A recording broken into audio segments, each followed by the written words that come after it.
Hi, my name is Cynthia.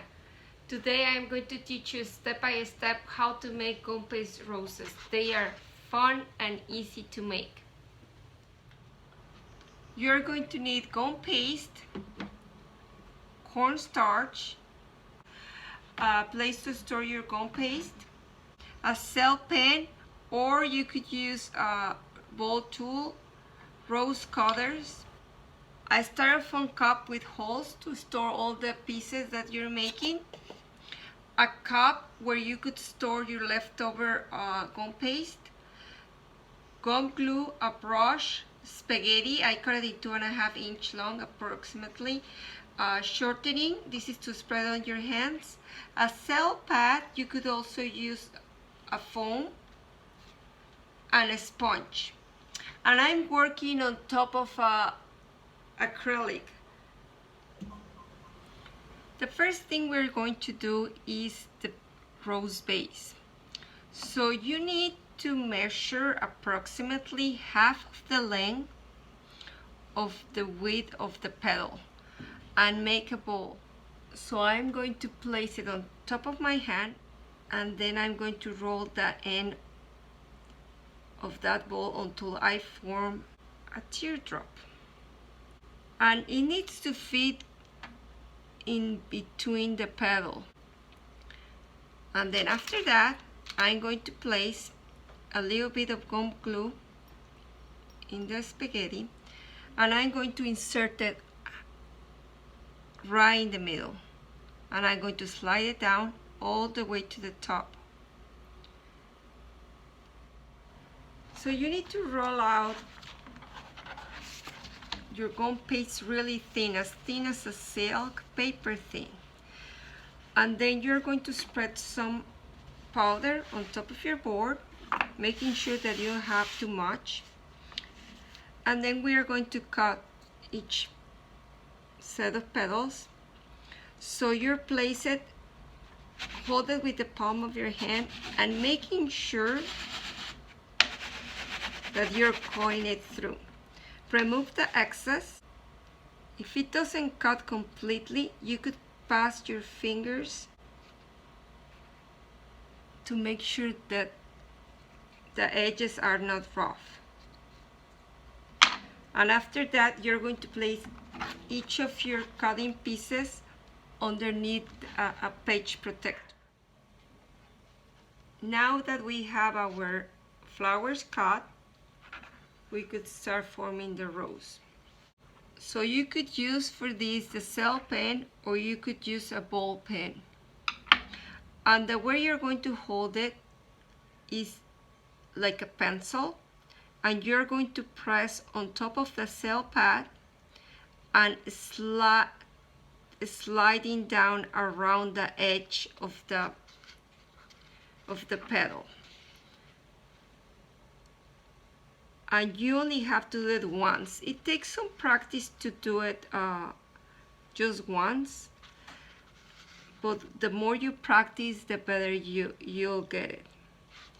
And if you like it less ruffly, then you could press less. So what I'm doing is lifting the previous petal and sliding down the cell pen.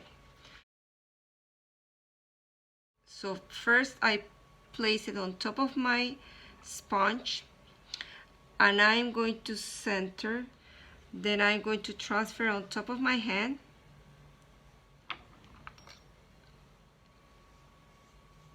so I brush the center, and then I am going to brush two opposite petals all the way.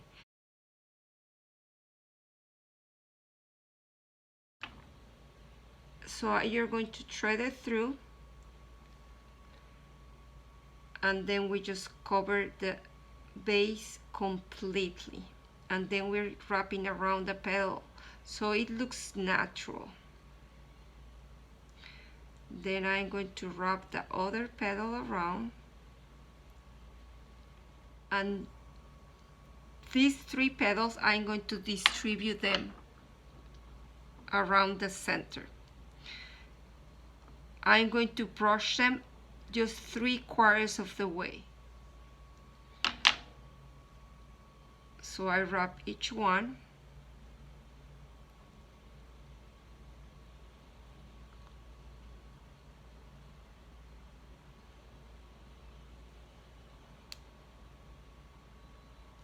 And once you finish at this stage, you're going to make sure that it's gluing on the base, on the bottom, and also you are going to make sure that it opens naturally. So you could use the end of your brush, or you could use the end of the cell pen.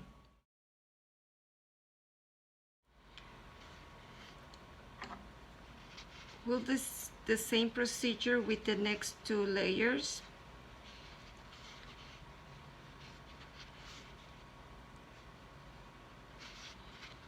Making sure I'm pressing on the cell pad. Then I transfer this to the sponge.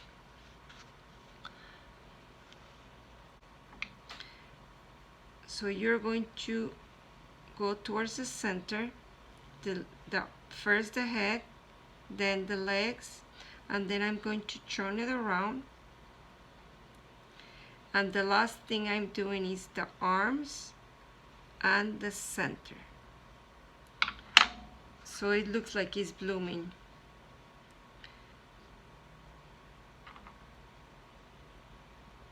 I will brush with the gum glue the center and the arms.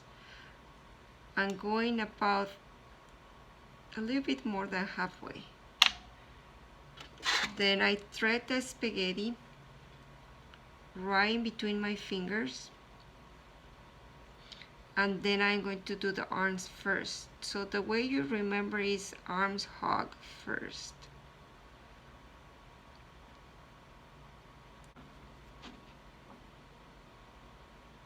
I brush the half of the other 3 petals, and then I will distribute them around.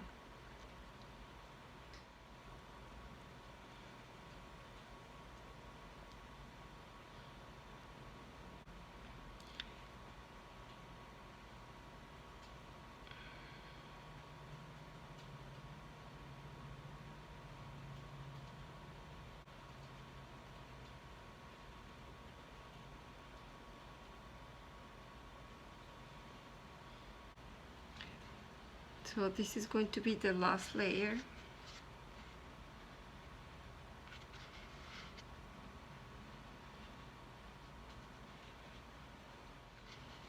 Transfer onto the sponge,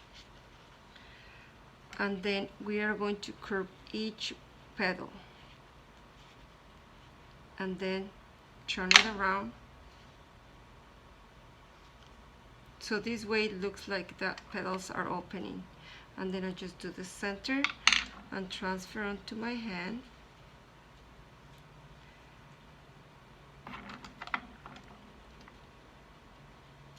And I'm going to put the gum glue in the center, thread it through in between my fingers, and then I will brush the rest just halfway.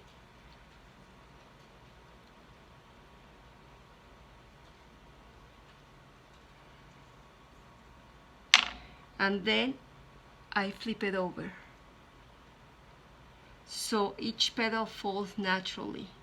At this point, what you need to do is just guide each petal individually and making sure that it's gluing.